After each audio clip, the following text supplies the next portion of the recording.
Alors, la réponse à cette question, le fin mot, il appartient évidemment à la personne dépendante, et c'est à elle à chercher dans sa vie la réponse, au fond.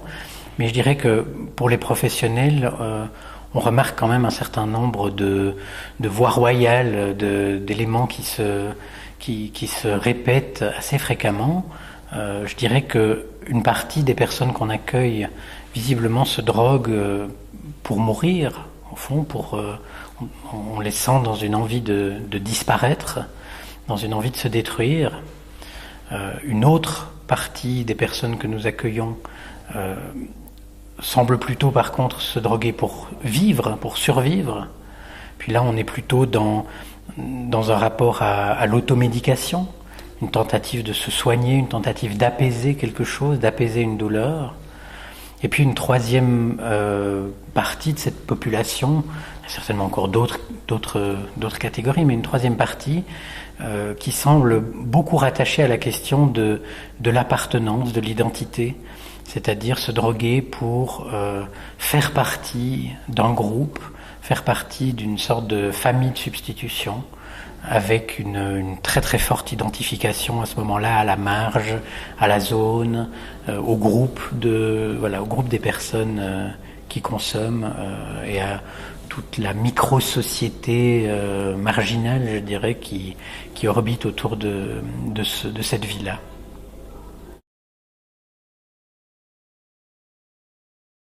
Travailler dans le domaine des addictions, c'est apprendre aux personnes dépendantes, mais aussi apprendre et témoigner dans cette société dans laquelle nous vivons que il faut vivre avec avant tout. Il faut vivre avec ce qui est. Puis les addictions, c'est un phénomène qui est très large, qui touche beaucoup de gens, qui touche beaucoup de systèmes de la société. Et il est important pour pouvoir se diriger vers une résolution de ces problèmes d'addiction, d'accepter que ça commence par l'accueil de ces gens, d'apprendre, la société doit apprendre, me semble-t-il, à vivre avec ces phénomènes et pas seulement à vouloir les combattre, en tout cas au sens de juste les effacer du tableau, de les nier. Je crois qu'il faut les accueillir, ces phénomènes, il faut évidemment pas s'en contenter. On doit s'adresser aux personnes qui sont en détresse, on doit leur proposer différentes solutions qui sont adaptées à ce qu'ils sont capables d'accueillir à un moment donné, à ce qu'ils sont d'accord d'investir comme énergie. Voilà, il me semble qu'il y a, je parlais de coévolution tout à l'heure, il y a une co-responsabilité aussi entre les personnes dépendantes et la société et les soignants, pour faire de ces parcours de vie quelque chose qui s'intègre dans la vie sociale et qui reste porteur d'humanité, en fond. Voilà.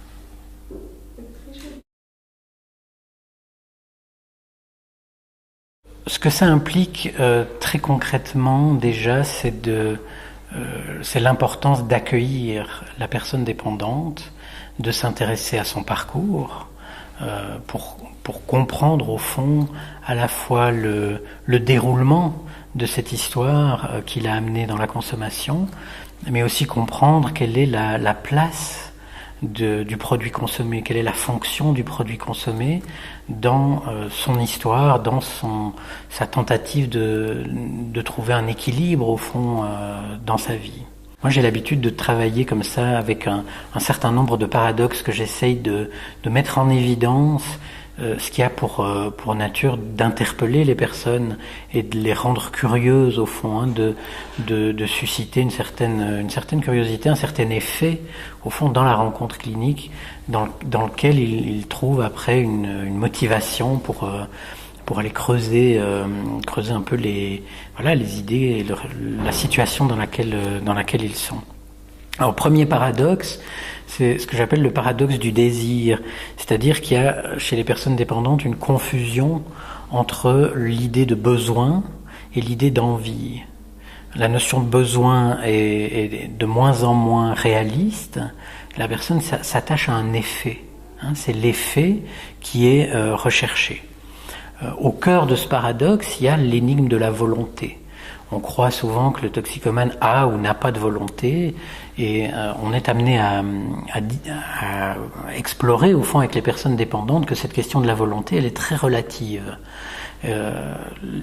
Avoir de la volonté, ça peut être pour une personne dépendante à 10 heures du matin être décidé à ne pas consommer, et à 4 heures de l'après-midi se dire allez, aie un peu de courage, consomme, ça va te faire du bien. Donc on voit que cette notion de la volonté, elle n'est pas aussi simple qu'il n'y paraît, et qu'en fait elle n'est pas juste un ingrédient du psychisme qui arrive comme ça juste parce qu'on le mobilise. C'est l'ensemble d'une série d'ingrédients dans le psychisme qui touche à des choses aussi diverses que la conscience de son histoire personnelle, la sensation d'appartenance, la possibilité de construire des projets, et puis la possibilité aussi de faire l'expérience de compétences qui sont repérables et qui sont à soi. Un deuxième paradoxe qui est très présent dans le travail avec les personnes dépendantes, c'est ce que j'appelle l'instrumentalisation. Au fond, les personnes se traitent un peu comme des objets et considèrent leur produit comme une personne. Donc on est dans une sorte de retournement comme ça assez bizarre, où on assiste à des témoignages d'amour absolument inouïs, de la personne pour son produit de prédilection. Elle en parle comme d'un partenaire de couple, alors avec aussi toute une série de noms élogieux ou de noms d'oiseaux selon la période dans laquelle, la période à laquelle il se réfère.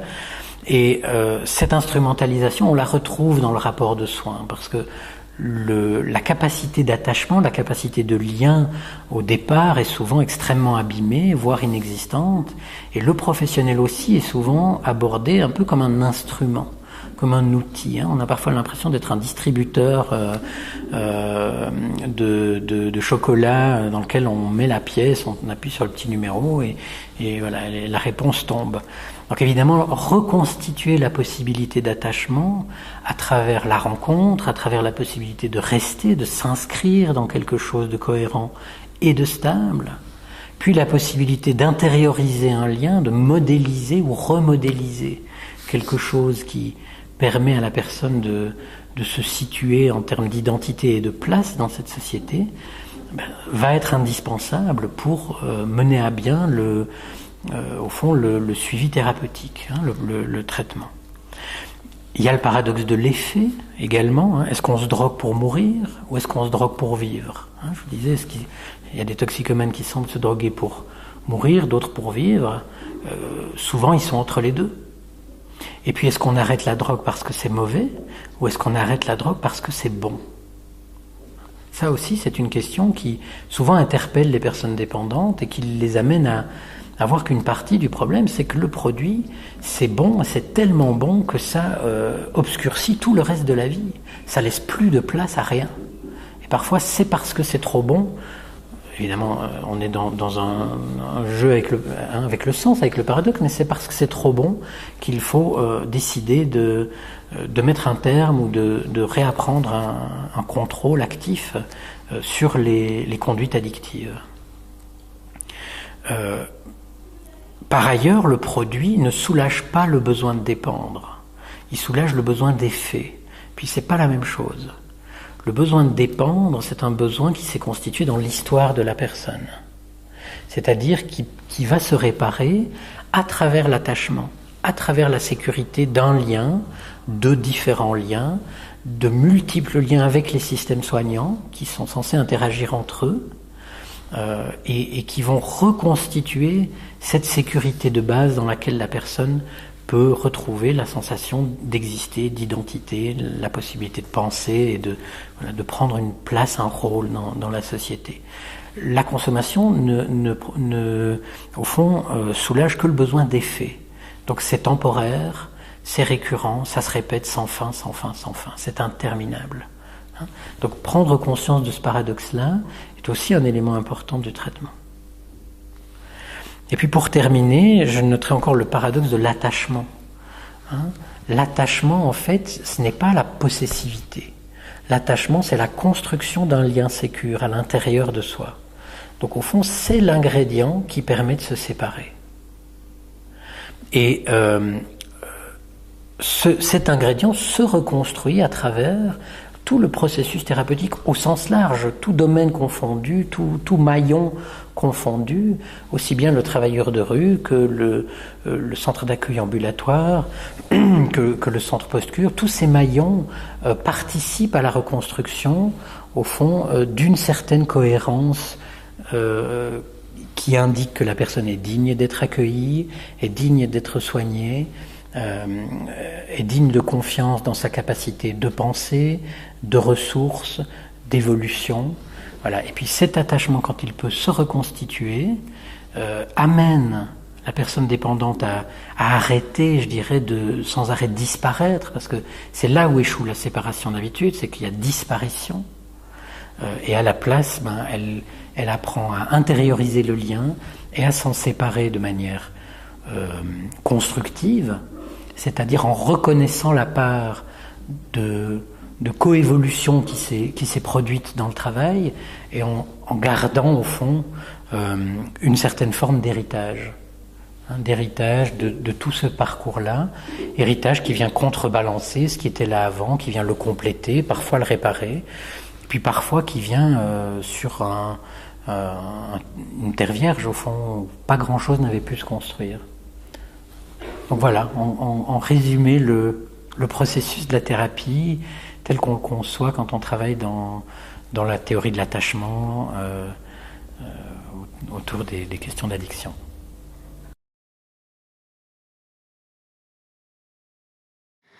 On va dire, la première fois que j'ai eu de la drogue dans mon corps, en fait, j'avais 13 ou 14 ans. Parce que ma mère elle s'est mise avec quelqu'un qui faisait du stupéfiant chez moi. Il fabriquait du crack, puis il le revendait. Ça fait du coup, il faisait le dealer, quoi. Un jour, je suis rentrée de l'école et j'ai pris un petit peu des vapeurs.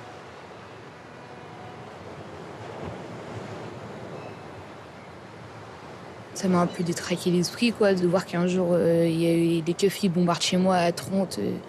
Ils rentrent comme ça à 7h du matin alors que j'allais à l'école. Enfin, moi, je me réveille, je comprends rien, quoi. Ouais, ça s'est passé comme ça.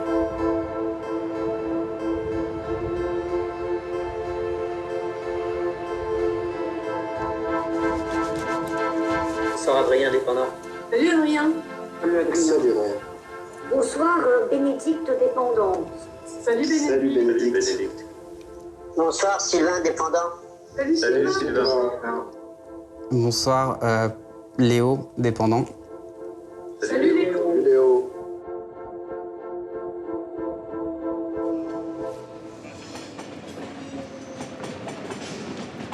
Je commence ma consommation de codéine avec les cachets de maman.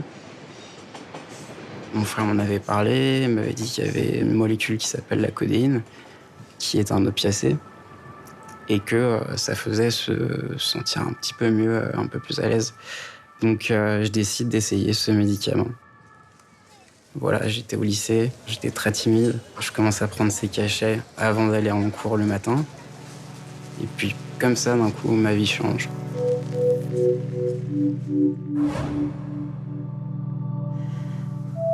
Sous codéine, j'étais beaucoup plus à l'aise pour parler avec les filles qui me plaisaient.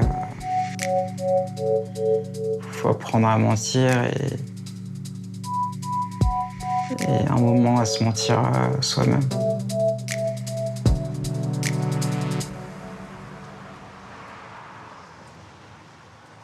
Je travaille dans la restauration.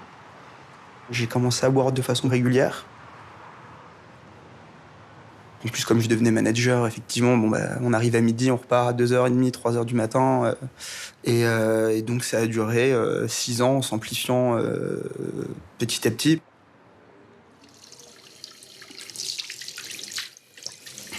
Le premier verre pouvait être à midi, le dernier à 3h du matin, en buvant 1, 2, je sais pas, par heure. Le tout se poudrait de 5 ou 6 grammes de cocaïne par semaine, je pense, sur les 2-3 dernières années.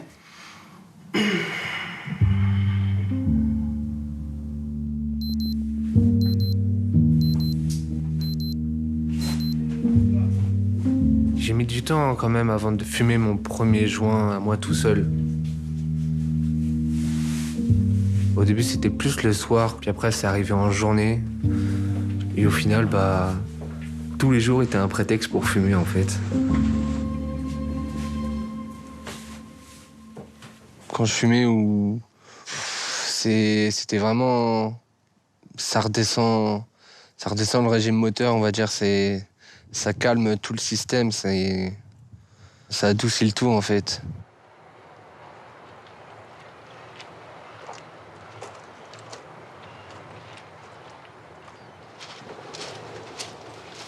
Quand j'ai eu 16, c'était de la cocaïne, j'étais avec des amis. En fait, je voulais juste voir ce que ça faisait. Après, la deuxième drogue que j'ai goûtée, c'était des extas. Ça, franchement, je vais dire la vérité, ça, j'étais accro. Hein. J'aimais bien les extas. J'en prenais 2, 3 dans la même soirée. Ça s'appelle la drogue de l'amour, ça, on m'a dit. Et ça te met bien, quoi.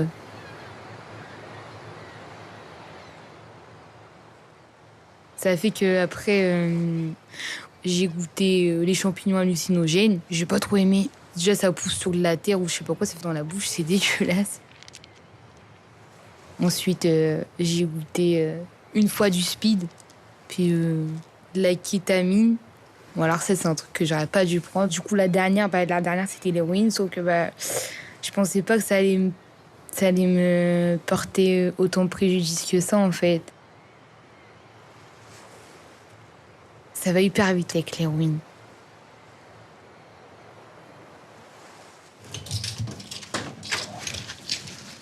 Coucou toi. Voilà. Je suis admis à Sciences Po Lille, toujours avec cette consommation de codéine. Et j'ai décidé en fait d'entrer dans le programme XAPA, d'aller dans un centre pour recevoir un traitement de substitution. Et c'est ce qui m'a permis vraiment, au bout de 2-3 mois, d'arrêter complètement la codéine et d'être uniquement sous méthadone.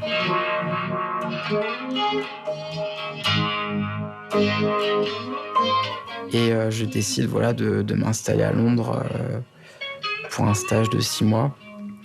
Et là, c'est une véritable catastrophe parce que en fait, je commence à sentir les symptômes de sevrage.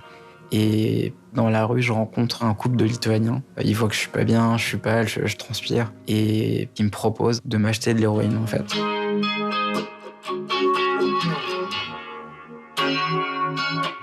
Du coup, première fois que j'ai consommé de l'héroïne, je voulais absolument pas attraper de maladie. Donc, je suis allé dans un endroit propre, dans les toilettes du KFC en bas. J'étais habillé comme un agent immobilier junior, quoi. Donc, je mets ma petite poudre brune sur une feuille, puis je la sniffe. Et tout de suite, ça va mieux.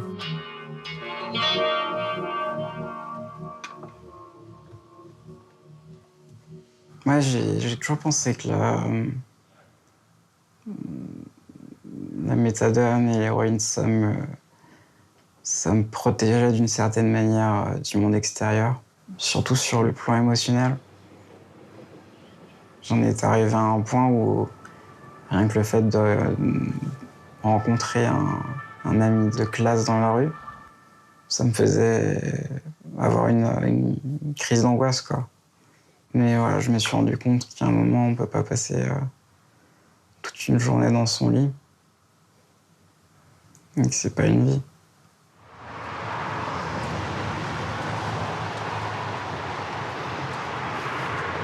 J'ai commencé à expérimenter les drogues à 14 ans. J'ai commencé avec l'herbe et je fumais tous les jours à 15 ans.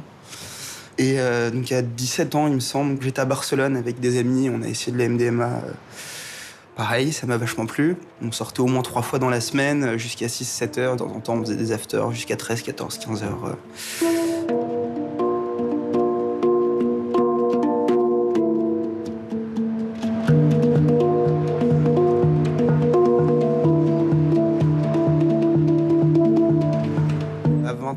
J'ai monté encore d'un cran, donc les acides, la kétamine, que j'ai adoré, c'est d'ailleurs ma drogue préférée, les acides. Il y avait des copains de ce qu'on appelle des copains de teuf, quoi, que tu vois uniquement pour sortir, on est ancré dans un monde où en fait, pareil, tout le monde fait la même chose. J'adore danser, j'adore la musique, j'adore aller en faire des concerts. Moi, j'ai toujours fait que ça de façon très très festive. Pour moi, c'est quelque chose de vraiment fun, en fait, de très drôle. La drogue aussi, mais c'est super drôle. Hein. De manière générale, j'étais plutôt content de ma vie. Et pour être franc, je préférais largement ma vie à celle que j'ai en ce moment.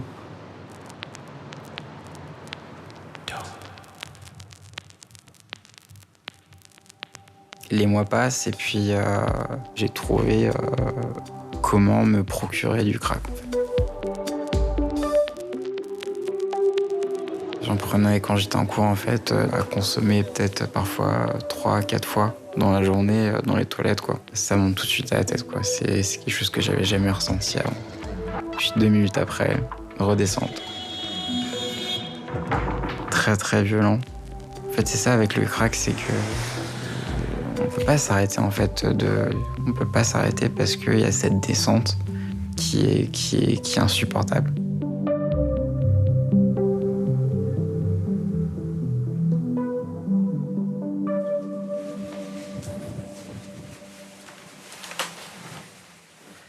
Une fois, j'ai roulé un joint qui coûtait 300 € à peu près. J'ai mis 150 € de shit et 150 € de bœuf dans un joint qui faisait le diamètre d'un rouleau de PQ sur 30 cm.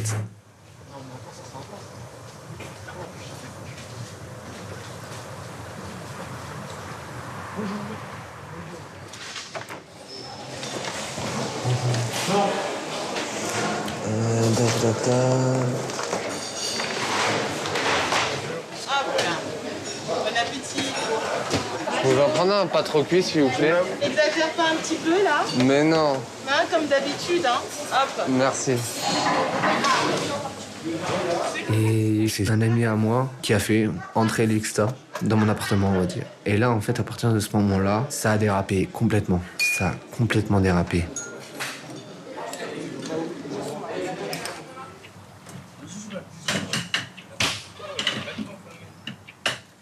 Elle va arriver, les gars. Plus on prenait d'ecstasy, plus on voulait en prendre.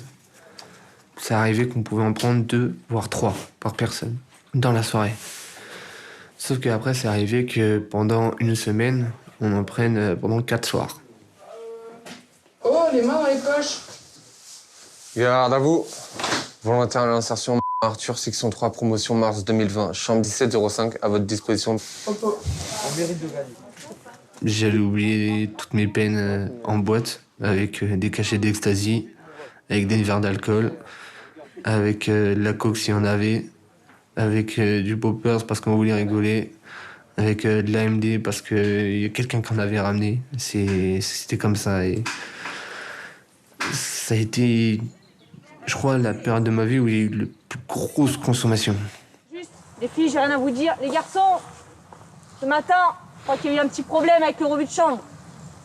Les revues de chambre commencent à 7h30.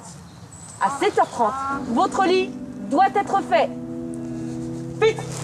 Pour une marche au pas cadencée. Jusqu'au jour où l'association où j'étais m'a parlé d'une solution. C'est une sorte d'école de la deuxième chance, en fait. Avec un internat. Et c'est exactement ce que j'avais besoin. Parce que à ce moment-là, j'avais qu'un seul spot. C'est un pont qui est juste à côté de la gare de Provins. Je dormais dehors. J'avais exactement cette parka-là, en fait. Et elle, toute seule, elle me faisait matelas, couette, oreiller. C'est simple. Hein.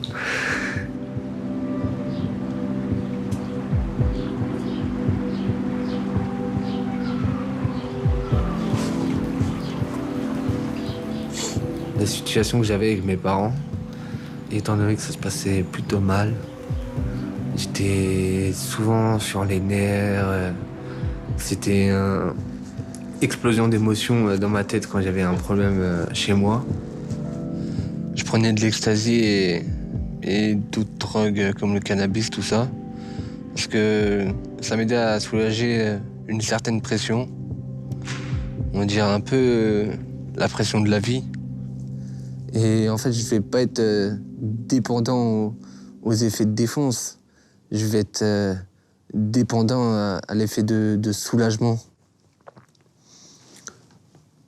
Tout ce que je voulais, moi, c'était aller mieux, en fait. C'est peu importe le moyen. Sacrifie de mon frère mon commandement. Garde la pouce. Ça fait 8 mois que je suis là-bas. Ça fait 8 mois que j'ai pas pris un extra. Je suis entre deux trucs. Je suis entre... J'ai envie d'en prendre un parce que ça fait énormément de bien sur le coup. Mais j'ai pas envie d'en prendre parce que ça met une très grosse claque. Et je pense que c'est cette grosse claque qui me donne l'envie d'en sortir en fait.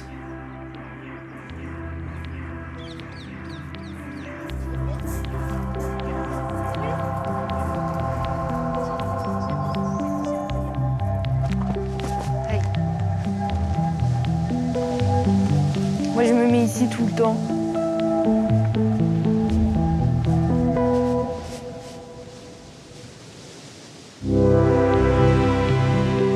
Ça fait du bien d'être là parce que je trouve ça beau. Puis même, je sais pas, j'aime bien la solitude. J'ai toujours été comme ça fait... Je préfère.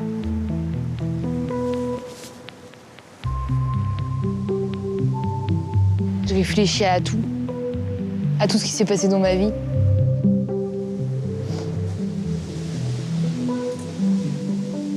J'ai rechuté il y a un mois. Pour qui, pourquoi, je sais pas. En fait, pas quand tu sais pas quoi faire de ta vie, mais quand tu galères et puis que tu t'es déjà drogué 1 fois, 2 fois, 3 fois, des fois, quand t'as rien à faire de ta journée, ouais, t'as envie de te droguer parce que tu te dis qu'il y a ça qui te passe par la tête. Puis quand il y a personne avec toi, on va dire l'héroïne, c'est comme un compagnon en fait, un ami. Là, il y a eu des problèmes avec le Covid et tout, ça fait du coup, c'était archi dur. Ça fait du coup, on va dire, j'ai trouvé consolation avec l'héroïne.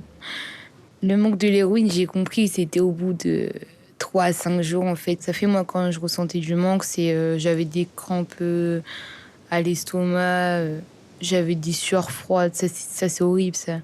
Enfin, je crois qu'il n'y a rien de pire quand t'es en manque parce que t'es là, moi je pouvais pas dormir pendant des jours et des jours.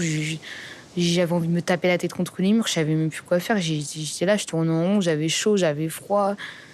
J'étais fatiguée, j'étais pas fatiguée. C'était galère pour moi un petit peu quand même.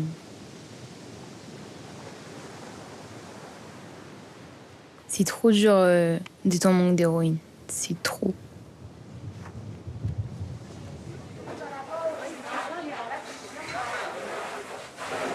Allez, on profite sur la coquille. La belle coquille. Oh. Ah, ça j'ai mal au cœur, je peux pas. Vas-y, soutenez encore Lulu. À mon âge, voilà, j'ai 23 ans. C'est pas une vie, ça. Je sais, moi, je connais des gens qui ils ont une trentaine d'années, une quarantaine d'années, ils sont dedans, puis je les vois, ils galèrent, hein. Il y en a, je les ai déjà vus, ils sont partis vraiment dans l'excès à vendre des choses de chez eux, juste pour aller chercher une dose. Ça craint d'en arriver là. Je ne souhaite à personne de faire ce que j'ai fait.